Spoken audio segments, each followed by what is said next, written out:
Welcome to today's tutorial. What happens when you type youtube.com in your computer? Normally you have data presented to you like this, and then you are able to access information on your YouTube. So we are going to look at what happens under the hood whenever you type youtube.com. Now let's say for example that this is your computer here, and then you access your browser like Google Chrome, and then you type youtube.com. Now what you have done is that you have sent a request to YouTube or to the server, which now responds back to you and gives you data.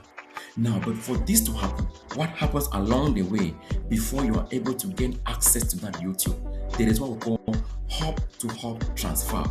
In your home, wherever you are right now, or whatever you are using to connect to the internet, there is a router in your home.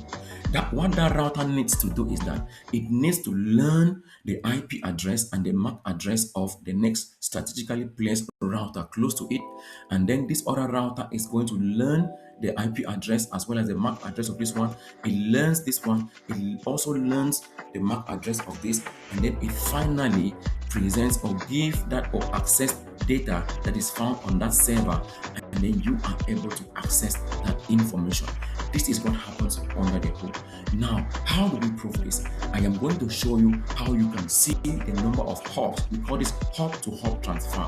I am going to show you how you can see the number of routers that are found along the way. If, for example, a certain Mr. Gilbert wanted to access information from youtube.com. So if I come down here to my Kali Linux operating system, I am going to show you how you can trace those packets, how packets leave from your destination to another destination. How do we do this? We use a utility in cybersecurity or in networking called Traceroute. If I do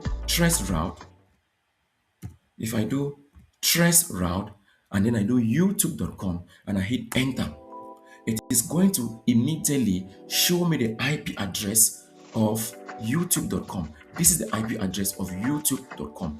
Every domain out there has an IP address because computers communicate or understand each other using the language of IP address. I am going to copy this IP address first, and then we are going to wait for it to do its thing, and you can see the number of hops. This is showing that the connection starting from my router here. If I scroll up, you see that the connection started from my own router here, and then it moved to the next router right down to the last router, and it says that we have 30 maximum hops. This means that there are 30 routers. For me to access YouTube, I will pass through 30 routers before I can be able to access the YouTube server. That is how you can be able to troubleshoot to know the number of routers that are found along the way. What if you wanted to do this on your Windows operating system? What you will do is very simple. You come down here to your search bar on Windows and you type CMD, you hit enter, and then Windows command line comes in front of you like this, and then you are going to type Tracert. Instead of typing Traceroute, you type Tracert, and then you give it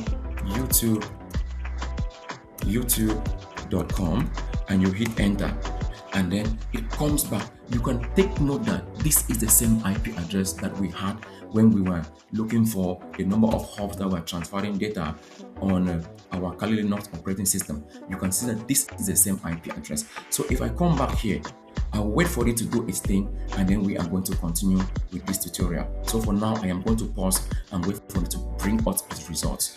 And now you can see the number of hops or the number of routers that are found along the way as I access data from a domain name like YouTube.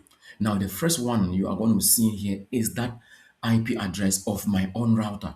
And then it looks for the next strategically placed router's IP address, and it does that until it reaches its final destination. This is how you trace packets. Now, this is important for those that are doing network and also for cybersecurity engineers, because it also helps you to troubleshoot to see if there is a network latency. It helps you to see if there are issues along the way as packets move from party A to party B, and then it also helps to identify if there is congestion. So this is the end of our tutorial. We are going to continue in the next one. Thank you and bye.